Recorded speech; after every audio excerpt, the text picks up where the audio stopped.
Hello good morning friends. Welcome to my channel ATM classes by Satyam. तो आज हम लोग शुरू कर रहे हैं एक नया सीरीज़ बीएससी पार्ट थर्ड का पेपर 5 स्टार्ट कर रहे हैं हम लोग। और ये स्टार्ट कर रहे हैं हम लोग कॉम्प्लेक्स नंबर से। तो प्रीवियस क्लास में हम लोग कॉम्प्लेक्स नंबर को पढ़ चुके हैं और यहाँ पर हम लोग को पढ़ना है complex number as ordered pair के रूप में। तो कुछ प्रीवियस रिवीजन पहले हम लोग कर ले। तो कॉम्प्लेक्स नंबर को हम लोग जेड से डिनोट करते हैं, कॉम्प्लेक्स नंबर के सेट को, और जेड बराबर हम लोग लिखते हैं एक्स प्लस आई वाई, जहाँ पर एक्स जो है वो रियल पार्ट है और ये वाई जो है ये इमेजनरी पार्ट है। ठीक है, और एक्स और वाई दोनों का दोनों जो है वो रियल नंबर होता है। और यहाँ आई जो है आई इज इक्वल टू होता है, ये एक साइन है, आई इज इक्वल टू होता है रूट अंडर -1। ये सिंबल आया कहाँ से?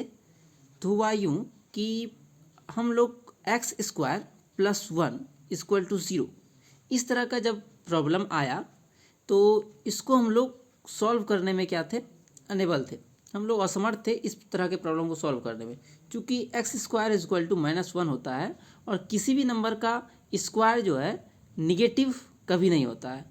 तो ऐसा एज्यूम कर लिया गया कि आई ये जो रूट -1 आएगा, स्क्वायर इधर आके रूट बनेगा, इसको आई एज्यूम कर लिया गया। तो आई क्या हुआ, तो एक सिंबल है। तो यहाँ पर हम लोग अब जो आते हैं अपने चैप्टर पर, complex number as ordered pair. A complex number z may be defined as an ordered pair of real number and may be denoted by the symbol x Y.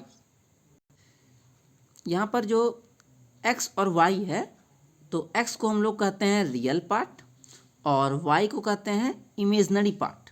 ठीक है, and may be denoted by real part of z and imaginary part of z। तो x को हम लोग कहते हैं real part of z और y को कहते हैं इमेजनरी पार्ट ऑफ z। और हम लोग z को डिनोट कैसे करते हैं, ऑर्डर्ड पेयर के रूप में। तो z is equal to x y, इस तरह से हम लोग ऑर्डर पेयर के रूप में डिनोट करते हैं। तो ये तो हुआ जनरल इसका इंट्रोडक्शन चैप्टर का। अब आते हैं हम लोग इसके कुछ प्रॉपर्टी पर। तो यहाँ पर हम लोग देखते हैं सम ऑफ टू कॉम्प्लेक्स नंबर। किसी दो कॉम्प्लेक्स नंबर का हम लोग सम किस तरह से करें। तो जब दो कॉम्प्लेक्स नंबर हम लोग को दिया हो, Z1 equal to AB and Z2 equal to order pair CD, तो उन दोनों का सम जो है Z1 प्लस Z2 का, वो डिफाइन होगा। जो रियल पार्ट होता है उसको हम लोग एक साथ रखेंगे और जो इमेजनरी पार्ट होता है उसको हम लोग एक साथ ऐड करेंगे। इसी तरह से हम लोग उसका जो सब्सट्रैक्शन होगा वो भी हम लोग करेंगे। अब आते हैं हम लोग प्रोडक्ट पर। तो कॉम्प्लेक्स नंबर का प्रोडक्ट थोड़ा सा अलग होता है। तो यहाँ पर कॉम्प्लेक्स नंबर अगर फिर से Z1 बराबर AB है और Z2 बराबर CD है, तो इसको अगर हम लोग मल्टीप्लाई करते हैं तो इसका मल्टीप्लाई डिफाइन होता है A into c minus B into d. मतलब कि रियल को रियल से और इमेजनरी को इमेजनरी से मल्टीप्लाई करके बीच में माइनस का साइन, कॉमा, फिर आएगा एक बार रियल को इस बार करेंगे इमेजनरी के साथ। ठीक है, रियल को इमेजनरी के साथ और यहाँ से इमेजनरी को रियल के साथ। ठीक है, और बीच में ऐड का साइन देंगे। तो ये जो पार्ट आएगा ये आएगा रियल पार्ट, और ये जो सेकेंड आया है कॉमा के बाद ये आएगा इमेजनरी पार्ट। अब आते हैं हम लोग equality of two complex number. तो दो कॉम्प्लेक्स नंबर अगर Z1 AB और Z2 CD इक्वल है, तो इसका मतलब होगा कि उसका रियल पार्ट जो है दोनों का इक्वल होगा और सिमिलरली दोनों का इमेजनरी पार्ट भी करस्पॉन्डिंगली इक्वल होगा। तभी जाके हम लोग इसको जो है दो कॉम्प्लेक्स नंबर को इक्वल कह सकते हैं। जनरली हम लोग जो कॉम्प्लेक्स नंबर सेट है उसको C से डिनोट करते हैं। द सिंबल आई। अब ये जो सिंबल आई है इसका मीनिंग क्या होता है? It is customary to denote the complex number 0i by i। तो i का मतलब क्या होगा, हम लोग लिखते हैं z बराबर 0 प्लस 1 इंटू आई, ठीक है। तो यही आई हो गया। तो फिर आई स्क्वायर का मान भी हम लोग निकाल लिए। यहाँ पे आई स्क्वायर का मान क्या होता है, तो -1 होता है। क्योंकि आई बराबर अभी तुरंत हम लोग सीखे थे कि आई बराबर होता है √(-1). तो जब हम लोग आई का स्क्वायर करेंगे, आई स्क्वायर करेंगे तो √-1 का स्क्वायर होगा और यहाँ से सिर्फ बच जाएगा -1। इसीलिए आई स्क्वायर का मान जो होता है वो होता है -1, ठीक है। Using the symbol i we में write the complex number x y as x plus i y. ये जो ऑर्डर्ड पेयर में हम लोग लिखते हैं z = एक्स वाई, इसको हम लोग आई सिंबल के जरिए लिख सकते हैं x प्लस आई वाई, ठीक है। z = x plus i Y. तो x प्लस आई वाई को फिर से लिखा गया, x की जगह पर हम लोग लिखे हैं x और 0, और जो आई वाई है उसके जगह पर ये आ गया आपका सेकेंड टर्म। इसी तरह से इसको आगे की ओर एक्स वाई को हम लोग ऑर्डर्ड पेयर के रूप में लिख दिए हैं, एक्स प्लस आई वाई को। ये सब सिर्फ इंट्रोडक्शन था। अब हम लोग आएंगे धीरे धीरे चैप्टर की ओर। एक चीज़ और इम्पोर्टेंट पॉइंट है, उसको भी हम लोग इंट्रोडक्शन में देख लेते हैं।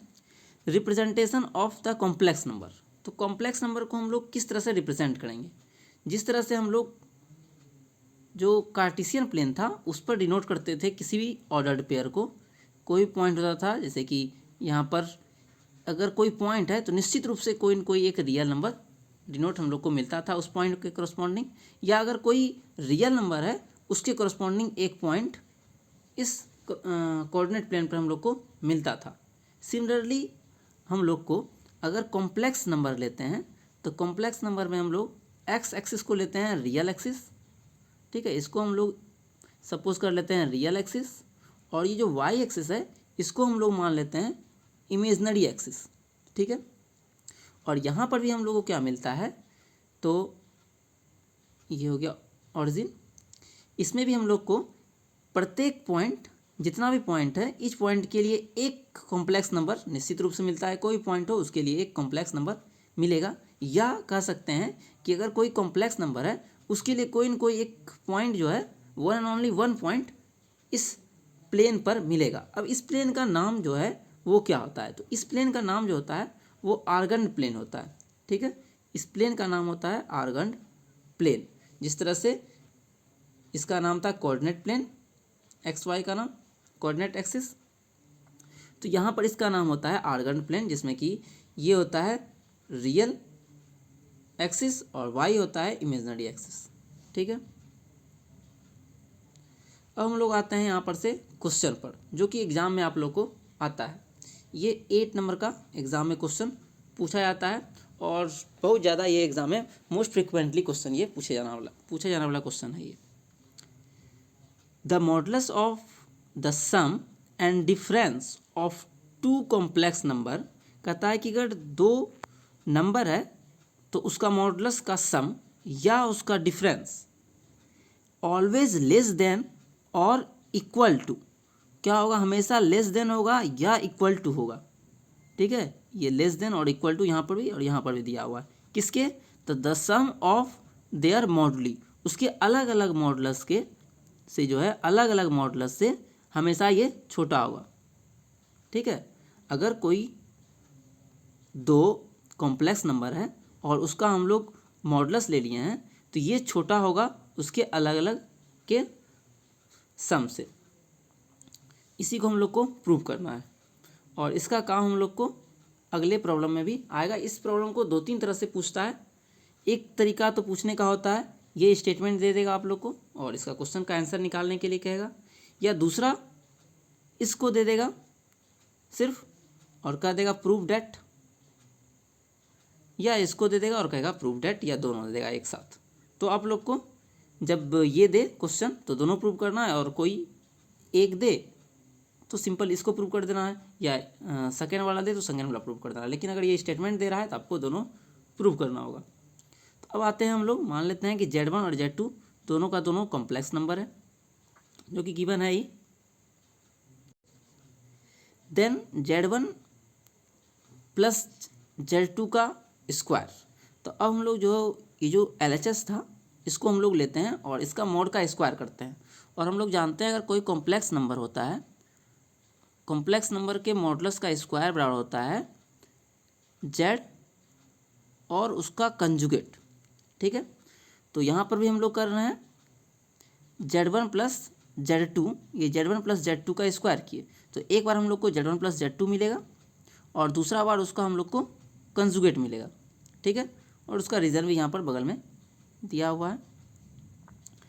फिर हम लोग क्या करेंगे, कंजुगेट का प्रॉपर्टी होता है कि अगर कंजुगेट पूरे पे कंजुगेट है Z1 और Z2 पर, तो वो अलग अलग पर कंजुगेट हो जाएगा, Z1 पर अलग और Z2 पर अलग।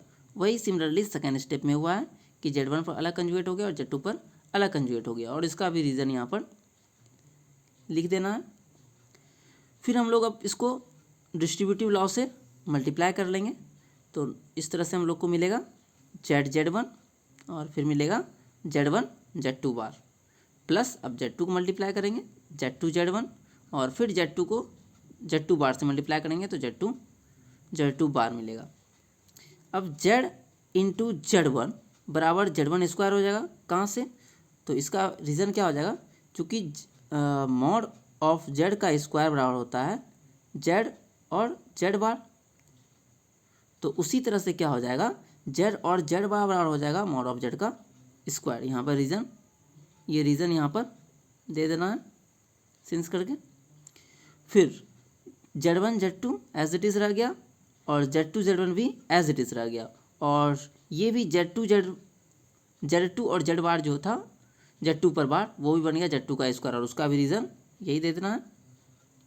फिर हम लोग आते हैं नेक्स्ट स्टेप पर। अगले स्टेप में क्या किया गया है, तो Z1 का स्क्वायर एज इट इज़ है और Z2 का स्क्वायर भी एज इट इज़ है, और यहाँ पर हम लोग इसको लिख लिए हैं Z1 प्लस Z2 और Z2 Z1 बार, इस दोनों को रिमेनिंग टर्म को एक साथ लिख लिए हैं। नेक्स्ट स्टेप में हम लोग आते हैं, तो Z1 का स्क्वायर और Z2 का मॉड का स्क्वायर ये हो गया, और ये जो है वो रियल पार्ट होता है Z1 Z2 के 2 टाइम्स। ठीक है, इसको आप लोग को याद रखना है कि Z1 Z2 bar plus Z2 Z1 bar is equal to होता है 2 into real part of Z1 Z2 bar. Okay, फिर अब ये क्या होगा, तो Z1 का स्क्वायर प्लस Z2 का स्क्वायर 2 इंटू Z1 Z2। ठीक है, इसमें से हम लोग क्या किए, जो रियल पार्ट था इसके जगह पर हम लोग पूरा Z1 Z2 लिख दिए। ठीक है, मतलब कि इमेजिनरी पार्ट भी इसमें डाल दिए, तो इससे क्या हो गया कि इस क्वांटिटी से जो नेक्स्ट क्वांटिटी हम लोग नेक्स्ट स्टेप में लिखे वो बड़ा हो गया, इसलिए जो है ग्रेटर देन का साइन यहाँ पर आ गया। अब नेक्स्ट स्टेप में हम लोग क्या किए, तो Z1 स्क्वायर Z2 स्क्वायर और इसको हम लोग अलग अलग का मॉड लिख दिए। ठीक है, यहाँ पर मॉडुलस को हम लोग ब्रेक कर लिए, Z1 का मॉड और Z2 का मॉड लिख लिए, और इसका रीज़न यहाँ पर हम लोग दे दिए हैं साइड में। फिर नेक्स्ट स्टेप में हम लोग सिमिलरली लिख दिए, और यहाँ पर जानते हैं हम लोग कि किसी भी अगर कोई कॉम्प्लेक्स नंबर है उसका मॉडुलस निकालते हैं और उसके अगर कंजुगेट का मॉडुलस निकालते हैं तो दोनों का आंसर क्या होता है, सेम होता है। ऐसा इसलिए होता है क्योंकि कोई कॉम्प्लेक्स नंबर हम लोग मानते हैं Z बराबर x प्लस आई वाई, तो उसका कंजुगेट क्या हो जाएगा, x माइनस आई वाई। क्या होता है, सिर्फ साइन चेंज हो जाता है, इमेजनरी वाला जो है उसका साइन चेंज हो जाता है, प्लस है तो माइनस, माइनस तो प्लस। अब हम लोग जब फर्स्ट वाले का मॉड निकालते हैं, मॉड ऑफ Z, तो इसका फॉर्मूला होता है रियल पार्ट जो होता है उसका स्क्वायर और इमेजनरी पार्ट जो होता है उसका स्क्वायर। उसी तरह से हम लोग अगर मॉड Z का इसका हम लोग निकालते हैं, मॉड Z अगर बार का स्क्वायर निकालते हैं तो यहाँ पर भी आएगा x का स्क्वायर प्लस माइनस वाई का स्क्वायर, जो कि फर्दर हम लोग को मिल जाएगा x square plus y square. तो इस तरह से हम लोग देखते हैं कि मॉड ऑफ Z भी आ गया x square plus y square, और मॉड ऑफ Z बार जो है वो भी आ गया हम लोग का x square plus y square. इसीलिए यहाँ पर हम लोग क्या कर दिए, Z2 बार की जगह पर Z2 लिख दिए हैं और इसका रीज़न यहाँ पर दे दिए हैं। फिर अब ये क्या बन गया, तो a square plus b square plus 2ab इसका फॉर्मूला बन गया। तो a प्लस बी का होल स्क्वायर हम लोग इसको लिख दिए। और हम लोग स्टार्टिंग में लेके चले हुए थे इसको z1 प्लस z2 का बाद, जो कि हम लोग को आगे का यहाँ पर स्क्वायर था, और यहाँ पर भी इस स्टेप पे हम लोग चाहे तो यहाँ पर लिख सकते हैं, यहाँ पर था इसके ऊपर का स्टेप z1 प्लस z2 का स्क्वायर। तो यहाँ से स्क्वायर और स्क्वायर क्या हो गया, कैंसिल हो गया, और यहाँ पर ग्रेटर देन का साइन चूंकि लेके चले आ रहे हैं हम लोग, तो ये ग्रेटर देन का साइन भी आ गया। तो इस तरह से हम लोग का ये प्रूव हो गया जो फर्स्ट पार्ट था। अब एक और पार्ट इसी क्वेश्चन में है, तो उसमें हम लोग क्या करते हैं, तो जहाँ पर z2 था उसकी जगह पर सिर्फ हम लोग निगेटिव साइन देते हैं, ठीक है, z2 को माइनस z2 से रिप्लेस कर देते हैं। तो अब हम लोग को मिल जाएगा राइट साइड जो मिलेगा z1 माइनस z2, यहाँ पर z1 हो जाएगा और यहाँ पर माइनस z2 हो जाएगा। अब नेक्स्ट स्टेप में क्या होगा, चूँकि मॉडुलस है तो कोई फ़र्क पड़ेगा नहीं, इसलिए मॉड से हम लोग अगर निगेटिव साइन है तो इसको हम लोग लिख सकते हैं मॉड ऑफ z2, तो निगेटिव साइन भी होगा, दोनों बराबर ही होगा। तो इसलिए अगले स्टेप में हम लोग इसको लिख लिए हैं z1 माइनस z2 का मॉड बराबर z1, और इस माइनस की जगह पर भी हम लोग प्लस कर लिए हैं। तो हम लोग का सेकेंड पार्ट भी प्रूव हो गया। अब इसमें अगर एग्ज़ाम में यहीं तक आप लोग को प्रूव करना है, इसमें एक स्टेप और दिया हुआ है कि अगर the result can be easily extended by the induction by any finite number of complex number, अगर कोई इससे ज़्यादा भी अगर नंबर दे दिया जाए 4, 5, 6 या n टाइम्स, तो वो भी इसके लिए ट्रू होगा कि किसी भी नंबर का जो सम होगा उसके अलग अलग के मॉड से वो हमेशा क्या होगा, तो छोटा होगा। तो ये वाला हमेशा क्या होगा, अगर पूरे को ऐड करने के बाद उसका मॉड लेते हैं और अलग अलग का मॉड लेके ऐड करते हैं तो वो क्या होता है, बड़ा हो जाता है, ठीक है, अलग अलग वाला। तो ये आपका पहला नंबर क्वेश्चन हो गया। अब आते हैं हम लोग सेकेंड नंबर क्वेश्चन पर। द मॉडुलस ऑफ डिफरेंस और the sum of two complex number is always greater than और equal to the difference of their moduli. पिछले बार क्या था, तो सम एंड डिफरेंस था, ठीक है, और यहाँ पर ग्रेटर देन के जगह पर क्या था, लेस देन और इक्वल था, और यहाँ पर क्या था, डिफरेंस के जगह पर था हम लोग का सम, ठीक है, जो इसके पहले वाला क्वेश्चन था, ठीक है। यहाँ पर सम एंड डिफरेंस था, और इसमें यहाँ लेस देन था, और यहाँ equal to the sum of their moduli. अब इस तीनों का यहाँ पर क्या किया है, तो उल्टा कर दिया है। तो डिफरेंस और सम ले लिया पहले, फिर ऑलवेज ग्रेटर देन और equal to difference of their moduli, इसको हम लोग को प्रूव करना है। तो फिर से उसी तरह से हम लोग LHS लेकर चलेंगे। तो z1 माइनस z2 का होल स्क्वायर हो जाएगा। तो इसको हम लोग क्या कर लेंगे पहले, चूँकि z स्क्वायर बराबर होता है z बार, इसीलिए इसको हम लोग z1 माइनस z2 और एक बार ले लेंगे z1 माइनस z2 का बार। अब इसको हम लोग अलग अलग कर लेंगे, यहाँ पर z1 बार और z2 बार। नेक्स्ट स्टेप में हम लोग इसको हम लोग अब डिस्ट्रीब्यूटिव फॉर्मूला लगाएंगे और इसको ब्रेक कर लेंगे, तो हम लोग को मल्टीप्लाई करने पर इतना मिलेगा। नेक्स्ट स्टेप में हम लोग जानते हैं यहाँ पर z1 बार बराबर क्या हो जाएगा, z1 का स्क्वायर। ऐसा इसलिए चूँकि मॉड ऑफ z1 का स्क्वायर बराबर होता है z बार, तो ये उल्टा भी ट्रू होता है। और उसी तरह से यहाँ पर मिल गया हम लोग को z2 का स्क्वायर, और यहाँ से हम लोग निगेटिव साइन कॉमन लिए तो z1 z2 और प्लस z2 z1 हम लोग को मिल गया, ठीक है। तो यहाँ पर इन दोनों से हम लोग निगेटिव साइन कॉमन लिए हुए हैं।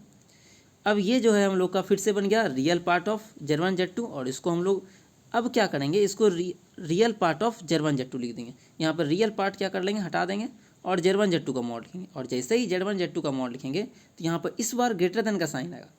पिछले बार क्या था, लेस देन का साइन, ये जो है इस बार ये छोटा हो गया, पिछले बार आ गया था ग्रेटर देन का साइन। ऐसा इसलिए कि पिछले बार जो है ये था प्लस में था, लेकिन इस बार क्या हो रहा है कि माइनस हो रहा है कोई बड़ा संख्या, इसलिए क्या हो जाएगा, अब छोटा हो जाएगा, ठीक है। और इसका रीज़न यहाँ पर दिया हुआ है। फिर अगले स्टेप में फिर से इसको अलग अलग ले लेंगे और z2 का बार बन जाएगा। इसको एक स्टेप और हम लोग यहाँ से लिख सकते हैं। इसके बाद का स्टेप जो हो जाएगा z1 का स्क्वायर प्लस z2 का स्क्वायर प्लस 2z1 और फिर मॉड z2, ठीक है। ये इसको हम लोग पहले z2 लिख लेंगे एक स्टेप, नेक्स्ट स्टेप में उसके बाद हम लोग a माइनस बी का होल स्क्वायर इसको बना लेंगे। फिर नेक्स्ट स्टेप में क्या होगा, तो स्क्वायर से स्क्वायर कैंसिल हो जाएगा और हम लोग को जो रिक्वायर्ड रिजल्ट था वो मिल जाएगा। अब इस दोनों क्वेश्चन को ऐड करके एक क्वेश्चन पूछा जाता है, ठीक है। तो यहाँ पर ये क्वेश्चन प्रूव हो गया। अब इसी में दो पार्ट चूँकि प्रूव करना है हम लोग को, तो दूसरा पार्ट में क्या करेंगे, हम लोग सिर्फ उसी तरह से रिप्लेस कर लेंगे। यहाँ तक हम लोग प्रूव कर लिए थे इसको, यहाँ तक ये हम लोग अभी प्रूव कर लिए हैं। अब यहाँ पर सिर्फ क्या कर लेंगे, तो निगेटिव साइन को +Z2 से रिप्लेस कर देंगे, तो हम लोग को जो दूसरा क्वेश्चन था, एक ही क्वेश्चन दो सम था, वो सम वाला भी आंसर आ जाएगा। अब इसी जो अभी हम लोग दो क्वेश्चन प्रूव किए, फर्स्ट क्वेश्चन और सेकेंड क्वेश्चन, उस दोनों को ऐड करके एग्जाम में देता है ये प्रूव करने के लिए, prove that this equal to this.